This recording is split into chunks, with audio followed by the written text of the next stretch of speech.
నమస్తే welcome to our channel నేను మిసిరి నిన్న వైసీపీ పార్టీ అయితే తన మేనిఫెస్టోని అయితే రిలీజ్ చేశారు కానీ ఆ మేనిఫెస్టోని చూస్తే అందులో ఉన్న ఆ మంత్రులే ఎమ్మెల్యేలే కొంచెం నిరుత్సాహపడ్డారని చెప్పేసి మనకి వార్తలు వస్తున్నాయి. అయితే ఈ మేనిఫెస్టో రిలీజ్ చేసిన తర్వాత నారా లోకేష్ గారు అయితే ఇది మేనిఫెస్టో కాదు, ఇది జగన్ గారి రాజీనామా అన్నట్టుగా కొన్ని వ్యాఖ్యలు అయితే చేశారు. సో ఈ అంశాన్ని మనకు వివరించడానికి మనతో పాటు ఉన్నారు ప్రముఖ senior journalist political analyst CS Rao గారు. నమస్కారం. నమస్తే. సరే, నిన్ననైతే వైసీపీ పార్టీ తన మేనిఫెస్టోని అయితే రిలీజ్ చేసింది కానీ ఆ మేనిఫెస్టోని చూస్తే మాత్రం ఇది మేనిఫెస్టో లాగా లేదు అని చెప్పేసి సొంత పార్టీ నేతలే నిరుత్సాహపడడం అని పడ్డట్టు మనకి వార్తలు వస్తున్నాయి. ఇంకొకటి ఏంటంటే నారా లోకేష్ గారు ఈ మేనిఫెస్టోని చూసిన తర్వాత ఇది మేనిఫెస్టో కాదు, జగన్మోహన్ రెడ్డి గారి రాజీనామా లేఖ లాగా ఉంది అని చెప్పేసి అంటున్నారు. సో అసలు దీన్ని ఎలా చూడమంటారు? ఒకటి ఏంటంటే ఏదైనా ఒక నిర్ణయం కానీ, ఒక అంశం కానీ, ఒక బుక్ కానీ, లేదంటే ఒక వస్తువు కానీ ఏదైనా సరే మనం తీసుకుంటే ఒక్కొక్కరికి ఒక్కొక్క లాగా కనిపిస్తుంది. అది ఒకరికి మంచిగా అనిపించవచ్చు, ఇంకొకరికి మంచిగా అనిపించకపోవచ్చు. అలానే మేనిఫెస్టో జగన్మోహన్ రెడ్డి అనౌన్స్ చేశారు.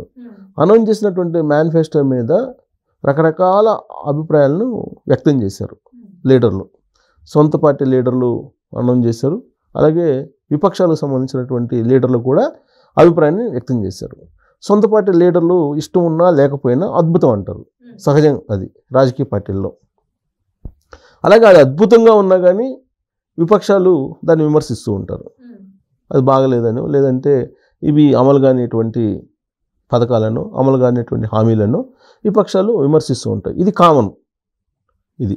కానీ జగన్మోహన్ రెడ్డి నిన్న ప్రకటించినటువంటి మేనిఫెస్టో మీద మనం విశ్లేషణ చేసుకుంటే అది నిజంగానే లోకేష్ అన్నట్టు రాజీనామా పత్రం లాగా ఉందా, జగన్మోహన్ రెడ్డి రాజీనామా పత్రం లాగా ఉందా, లేదంటే అది ప్రజలకు ఎంతో కొంత ఉపయోగపడేలాగా ఉందా అని చెప్పి కనుక మనం విశ్లేషణ కనుక చేసుకుంటే 5 సంవత్సరాలు ముఖ్యమంత్రిగా చేశాడు జగన్మోహన్ రెడ్డి.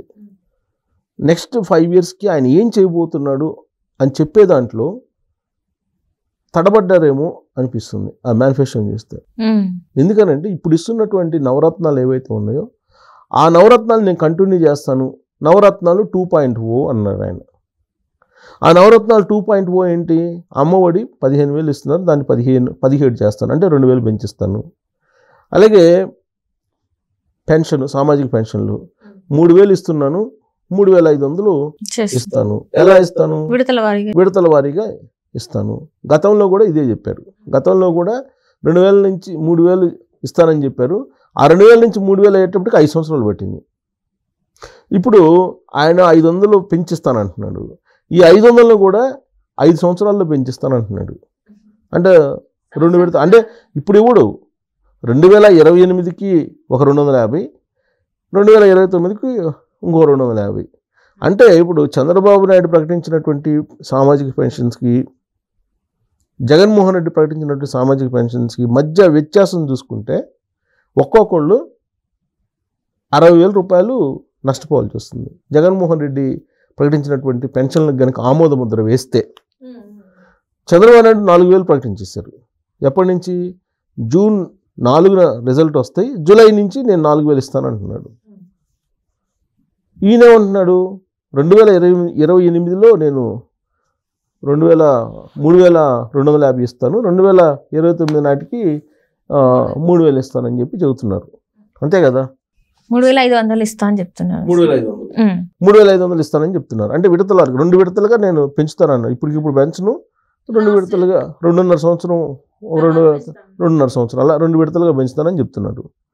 అంటే ఈ గ్యాప్ని మనం చూసుకుంటే డే వన్ నుంచే ఇప్పుడు చంద్రబాబు నాయుడు జూన్ నుంచి ఇస్తానంటున్నాడు కదా, జూలై నుంచి 4,000 ఇస్తానంటున్నాడు. జూలై నుంచి మళ్ళీ ఇప్పుడు 24, మళ్ళీ 28 దాకా లేదు కదా.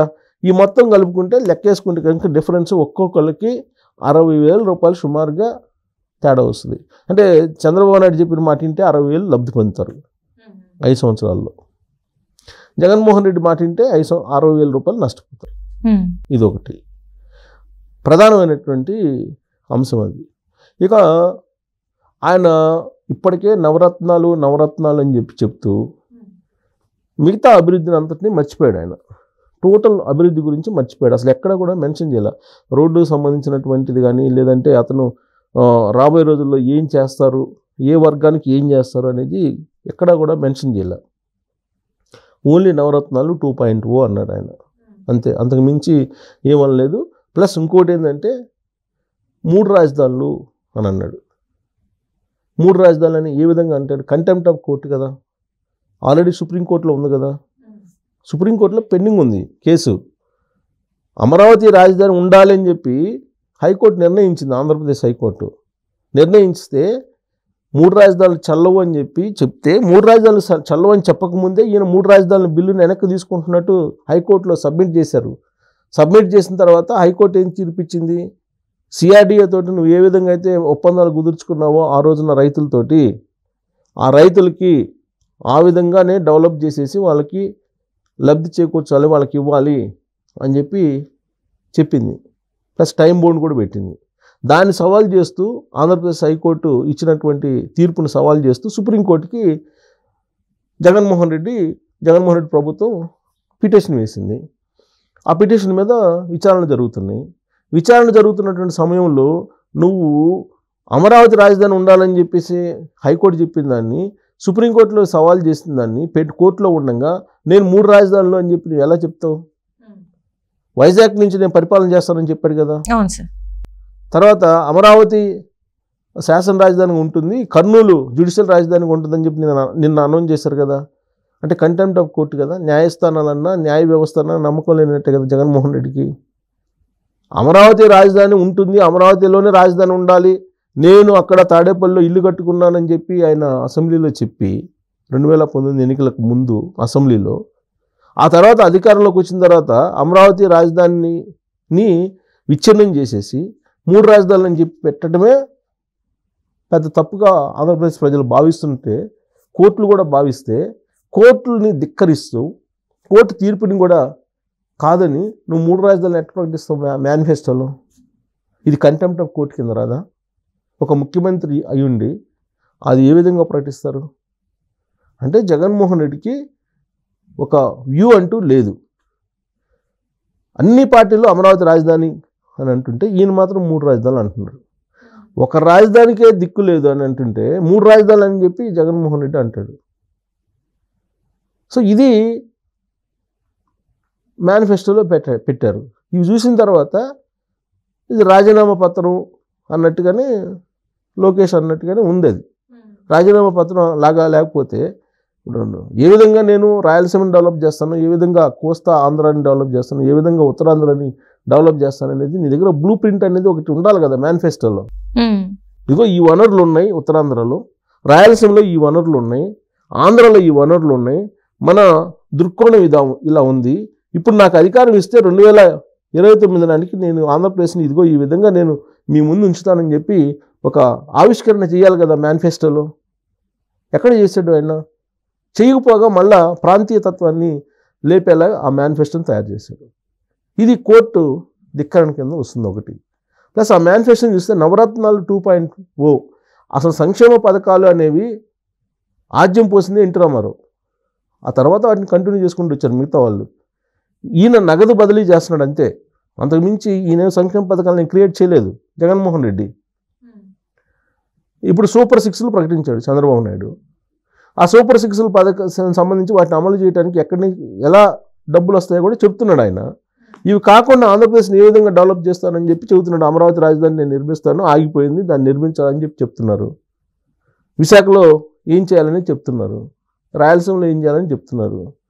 ఆయన క్లియర్ కట్ బ్లూ ప్రింట్ చూపిస్తున్నాడు చంద్రబాబు నాయుడు. ఆయన విజన్ డాక్యుమెంట్ చూపిస్తున్నాడు. 2047కి ఎలా ఉండాలి, 2029కి ఎలా ఉండాలి అని డాక్యుమెంట్ చూపిస్తున్నాడు ప్రజలకి. మరి ఒకవైపు ఇలా డాక్యుమెంట్ చూపిస్తే ప్రజలకి ఆంధ్రప్రదేశ్ భవిష్యత్తులో ఎలా ఉండాలని చెప్తుంటే చంద్రబాబు నాయుడు, జగన్మోహన్ రెడ్డి ఏం చెప్పారు?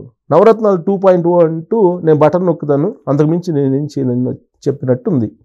3 రాజధానులు కడతాను, నేను ఋషికొండలో 500 కోట్ల రూపాయలు పెట్టి విలాసవంతమైన భవనం కట్టించుకున్నాను కాబట్టి అక్కడ ఉంటాను, నేను అక్కడి నుంచి పరిపాలన చేస్తాను, నవరత్నాలు బటన్ నొక్కుతాను. ఇంతకుమించి ఏమన్నా చెప్పాడా ఆ మేనిఫెస్టోలో? అందుకే దాన్ని రాజీనామా పత్రం లాగా ఉంది. అది జగన్మోహన్ రెడ్డి రాజీనామా పత్రం లాగా ఉందని చెప్పి లోకేష్ చేసినటువంటి కామెంట్ ఏదైతే ఉందో దానికి అనుగుణంగానే ఈ మేనిఫెస్టో ఉందని చెప్పి మనం విశ్లేషణ చేసుకోవచ్చు. సో ప్రతిపక్షాలు అధికార పక్షం పరస్పరం విమర్శించుకున్న మామూలు ఆ మేనిఫెస్టోని విమర్శిస్తే కనుక దాంట్లో ఏమీ లేదనేది మనం చెప్పడానికి అవకాశం ఉంది. Right sir, right. Thank you so much sir.